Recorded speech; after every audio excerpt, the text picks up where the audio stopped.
ছিল, ওই শিক্ষকদের উপরে পুলিশ নির্যাতন করতে, মেরে রক্তাক্ত করতে, অনেকে অ্যারেস্ট করে নিয়ে গিয়েছিল।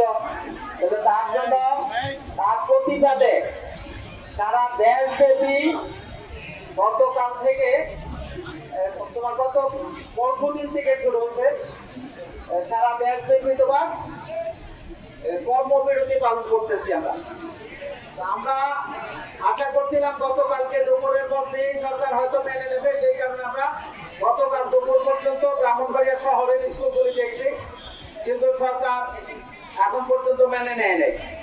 তো মেনে নিলে অর্থাৎ আমাদের মূল দাবি হলো স্কুল সরকারিকরণ। স্কুল সরকারি হইলে তোমাদের সুবিধা আছে নেই? সুবিধা হলো দেখো, সরকারি স্কুলে যারা পড়ে তারা 10 টাকা 15 টাকা বেতন দিয়ে পড়ে, তোমরা বেতন দিতে হয় 350 টাকা। তাহলে যদি স্কুল সরকারি হয় তাহলে তোমরা 10 টাকা বেতন দিয়ে পড়তে পারবে। অন্যদের স্কুল যেমন সরকারি, তারপরে দোকান যেমন সরকারি, অপেক্ষকের যেমন সরকারি, সেরকম ভাবে নিয়ম মতো যেমন সরকারি হবে। আমাদের আন্দোলনের মূল উদ্দেশ্য হল স্কুলগুলি যাতে সরকারি হয়ে যায়, সকল এমপিওভুক্ত প্রতিষ্ঠান। কিন্তু সরকারের সাথে গত 2 মাস আগে আমাদের কেন্দ্রীয় নেতৃবৃন্দ আলোচনা করে একটা সিদ্ধান্ত নিয়েছিল যে এক ধাপে সরকারি করাটা সরকারের পক্ষে সম্ভব নয় এই মুহূর্তে অন্তর্বর্তীকালীন সরকার। সেই হিসেবে তারা বলছিল যে বাড়ি ভাড়া, শিক্ষকদের বাড়ি ভাড়া, আমরা কত টাকা বাড়ি ভাড়া পাই জানো? আমিও পাই 1000 টাকা, আমাদের মোর্শেদাও পাই 1000 টাকা। 1000 টাকা দিয়ে কি তোমরা যারা বাসা ভাড়া দাও কাউকে ভাড়া দিবা? তাহলে এই 1000 টাকা বাড়ি ভাড়া দিয়ে শিক্ষকরা কিভাবে ভাড়া থাকবে? এবং মেডিকেল ভাতা, চিকিৎসা ভাতা পাই আমরা 500 টাকা, সরকারিরা পায় তোমার মনে করো আমার মতো স্কেলের যারা বাড়ি ভাড়া পাই কমপক্ষে 20,000 টাকা, আর আমি পাই 1000 টাকা। চিকিৎসা ভাতা সরকারিরা পাই 4,000 টাকা, আমরা পাই 100 টাকা। উৎসব ভাতা তোমার আমাদের কর্মচারীরা আমরা পাই 50%, সরকারিরা পাই 100%। তো উৎসব কি আমার কম? আমাদের বাচ্চাদের জন্য কাপড় কিনতে গেলে কি কম দামে দিব দোকান থেকে? অর্ধেক দামে দিব? এইসব কারণে এই দাবিগুলির জন্য আমরা আন্দোলন করতেছি এবং এই আন্দোলনে তোমাদের একটা সহযোগিতা আমরা কামনা করি। তোমাদের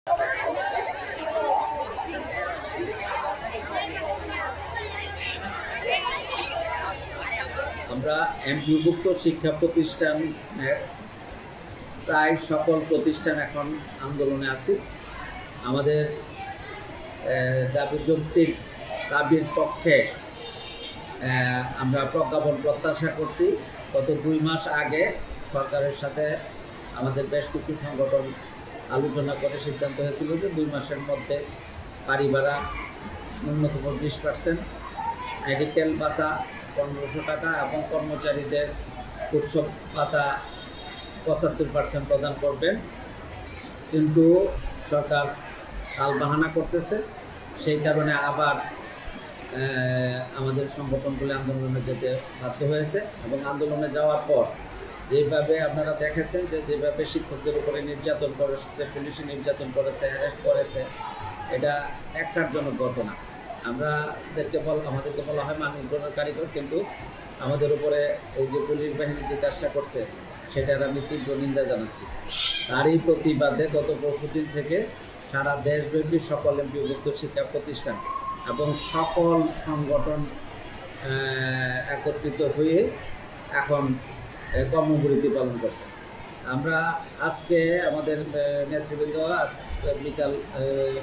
দুপুর 12টা পর্যন্ত সময় দিয়েছে। 12টার মধ্যে যদি প্রজ্ঞাপন জারি না করে তাহলে শাহবাগ মোড়ে ব্লকেট কর্মসূচি পালন করবে এবং আজকের মধ্যে যদি প্রজ্ঞাপন জারি না হয় তাহলে আগামীকাল থেকে জাতীয়করণের এক দফা আন্দোলনের রূপ নেবে।